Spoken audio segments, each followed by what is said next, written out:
നമ്മളൊക്കെ എപ്പോഴും കേൾക്കുന്നൊരു ചോദ്യമാണല്ലേ ഈ പെയിൻ ആൻഡ് ഫിയർ. വേദനയും പേടിയും എങ്ങനെ നമ്മളിൽ നിന്ന് ഒഴിവാക്കാമെന്ന്. ഈ രണ്ട് കാര്യവും നമ്മുടെ ജീവിതത്തിലേക്ക് എപ്പോഴും വന്നുകൊണ്ടിരിക്കും. അതൊരിക്കലും നമ്മുടെ ജീവിതത്തിൽ നിന്ന് പൂർണ്ണമായിട്ട് ഒഴിവാക്കാൻ കഴിയുകയില്ല. ഇതിന് ഏറ്റവും നല്ല മാർഗം പ്രാർത്ഥന തന്നെയാണ്. നമ്മളെ കേൾക്കാൻ ഒരാളുണ്ടെന്ന ഉറച്ച വിശ്വാസത്തോടെ നമ്മുടെ വിഷമങ്ങളും പ്രയാസങ്ങളൊക്കെ നമുക്ക് പ്രാർത്ഥനയാക്കി മാറ്റാം. നമ്മുടെ പേടിയെ ഒരിക്കലും ഓവർ തിങ്കിങ് ചെയ്ത് വളർത്തരുത്.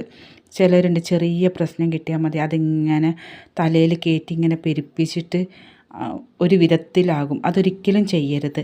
നമ്മുടെ ജീവിതത്തിലെ ഓരോ പ്രയാസങ്ങളെയും വേദനകളെയും നമ്മുടെ ഗ്രോത്താക്കിയിട്ട് മാറും. ഒരു പ്രയാസം നേരിടുമ്പോൾ അതിൽ നിന്ന് എന്തെങ്കിലും ഒന്ന് നമുക്ക് പഠിക്കാനുണ്ടാകും. ഇന്നത്തെ നമ്മുടെ വേദനകളാണല്ലോ നാളത്തെ നമ്മുടെ ഏറ്റവും വലിയ സ്ട്രെങ്ത്തായിട്ട് മാറുന്നത്. ഗ്രാറ്റിറ്റ്യൂഡ് കൊണ്ട്